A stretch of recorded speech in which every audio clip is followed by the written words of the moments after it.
విశ్వాసారా బాగా వినండి. ప్రభువుకి నమ్మకంగా ఉండటానికి మన మనసుల్ని మనం దృఢపరచుకోవాలి. నమ్మకమైన వానికి దీవెనలు మెండుగా కలుగును అన్నాడు. ప్రస్తుతానికి కొన్ని ప్రతికూలతలు నీకు ఎదురైనా సరే వాటిని బట్టి కృంగిపోయి వెనక్కి తిరగొద్దు. నిలబడు, విశ్వాసంలో స్థిరంగా నిలబడు. రాబోతున్న భవిష్యత్తు నీదే. ఖచ్చితంగా నువ్వు అనుభవిస్తావు కొన్ని కార్యాలు, దేవుని కార్యాలు స్పష్టంగా. మొట్టమొదటిది ఏం చెప్పాను? ప్రభువుని ప్రేమించటంలో నువ్వు స్థిరంగా ఉండు. రెండవది, ప్రభువుకి నమ్మకంగా ఉండటంలో నువ్వు స్థిరంగా ఉండు. మూడవది ప్రభువు చెప్పిన కార్యాలు చేసే విషయంలో కూడా నువ్వు స్థిరంగా ఉండు. విసుగు చెంది వెనక్కి తిరగవాకు. ప్రభువు చెప్పిన కార్యాలు నెరవేర్చుటలో కూడా నువ్వు స్థిరంగా ఉండు. మేలు చేయుట యందు విసుగక యుందము అన్నాడు. ప్రభువు చెప్పాడు, నీ కలిగి ఉందా, నువ్వు చేయదగ్గ మేలు ఇతరులకు చేయకుండా ఉండొద్దు. నువ్వు మేలు చేస్తా ఉండు. నువ్వు మేలు చేస్తా ఉంటే నీ ద్వారా మేలు పొందిన వాళ్ళు కొంతమంది నిన్ను ప్రశంసిస్తారు, కొంతమంది విసిగిస్తారు. విసిగించిన వాళ్ళకి మళ్ళా చేయబుద్ధి కాదు.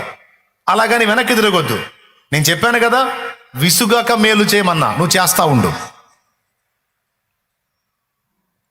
నువ్వు నీ తత్వాన్ని మార్చుకోవద్దు. నువ్వు చేసే దానం నువ్వు చేయి, నువ్వు చేసే సేవ నువ్వు చేయి, నువ్వు ఇచ్చేటువంటిదేదో ఇతరులకు చేయదగ్గదేదో చెయ్యి. దానిలో విసుగొద్దు. ఎందుకంటే నువ్వు నన్ను ప్రేమించావు, నాకు నమ్మకంగా ఉన్నావు. మూడవది, నేను చెప్పిన మాటల్ని విని చెప్పినట్టు చేయటానికి ఇష్టపడ్డావు కనుక నా దృష్టిలో నీ స్థానం ఇంకా ఉన్నతమైపోతుంది. మామూలుగానే నువ్వు నాకు అమూల్యమైన దానివి, అమూల్యమైన వాడివి. ఈ విషయాల్లో నీవు స్థిరంగా ఉన్నట్లయితే నిన్ను బట్టి నేను ఇంకా సంతోషిస్తాను. ప్రభు మనల్ని బట్టి సంతోషిస్తే ఇక మనకి తిరిగే ఉందండి. ప్రభు మనల్ని బట్టి ఆనందపడితే ఇంకా మనకి ఎదురేముందో ఒకసారి చెప్పండి. మీరు గుర్తుపెట్టుకోండి, దేవుడు నిన్ను ఎంత ప్రేమిస్తున్నాడో, నీ కోసం ఎంత పరితపిస్తున్నాడో. లోకానికి ఆయన ఎక్కువ, ఆయనకేమో నువ్వెక్కువ. ఇంకొకటి, నువ్వు బాధలు అనుభవిస్తుంటే, ఈ ఒక్క ముక్క కూడా వినండి, నువ్వు బాధలు అనుభవిస్తుంటే ఏమీ పట్టనట్టు ఊరుకునేవాడు కాడు ఆయన. నీ బాధల్ని నీ ప్లేస్లోకి వచ్చి ఆయన ఫీల్ అవుతాడు. అందుకే నిన్ను ఓదారుస్తాడు ఆయన. నన్ను చాలాసార్లు ఓదార్చాడు.